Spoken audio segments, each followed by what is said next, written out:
এই রকম একগুচ্ছ গোলাপ কিন্তু যে কারোরই মন এক নিমেষেই ভালো করে দিতে পারে। আর সেটা যদি তার মনের মানুষের কাছ থেকে গিফট পাওয়া হয় তো তাহলে তো কোনো কথাই নেই। হ্যাঁ, এই কেকের অর্ডারটা করেছিল একজন তার ওয়াইফের বার্থডের জন্য। তো আমাকে বলেছিল কেকটা যেন হার্ট শেপের হয় আর গোলাপ দিয়ে যেন কেকটা সাজানো হয় এবং আমি আমার পছন্দ মতো যেন একটা ডিজাইন করে দিই। তো আমি ভাবলাম এরকমই একটা ডিজাইন করা যাক। তো দেখো কেকের বেস কালারটা আমি রেখেছি একদম লাইট শেডের একটা পিঙ্ক কালারের উপর এবং অফ হোয়াইট কালার দিয়ে আর লিফ নজেল দিয়ে আমি কেকের বর্ডারটা এরকমভাবে একটা ডিজাইন করে দিয়েছি। এরপরে দেখো গ্রিন কালারের ক্রিম দিয়ে পাইপিং ব্যাগের মুখটা একটু বড় করে কেটে আমি গোলাপ ফুলের স্টিকগুলো করে নিলাম। তারপরে আমি অনেকগুলো গোলাপ বানিয়ে নিচ্ছি। আমি এখানে 3 রকমের গোলাপ বানিয়েছি। একটা হলো একটু বেবি পিঙ্ক কালার, একটা এরকম ডিপ রানি কালার আর একটা হচ্ছে অফ হোয়াইট কালারের।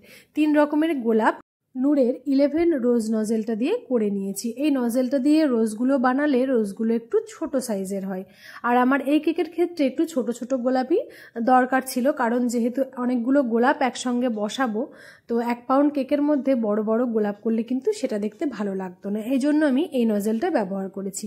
তো দেখো গোলাপগুলো বানিয়ে নিয়েছিলাম, এবার গোলাপগুলো আমি ঠিক যে স্টিকগুলোর উপরে উপরে বসিয়ে দিচ্ছি যাতে করে দেখতে একগুচ্ছ গোলাপের মতো একটা শেপ চলে আসে।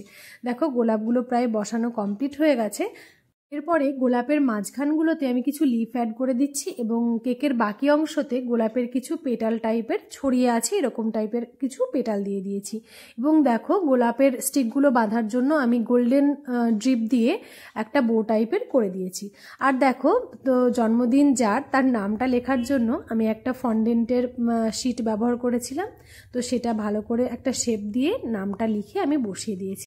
কাস্টমারের তো কেকটা ভীষণ পছন্দ হয়েছে। তোমাদের কেকের ডেকোরেশনটা কেমন লেগেছে অবশ্যই কিন্তু কমেন্ট করে জানিও। সবাই খুব ভালো থেকো, দেখা হবে পরের ভিডিওতে।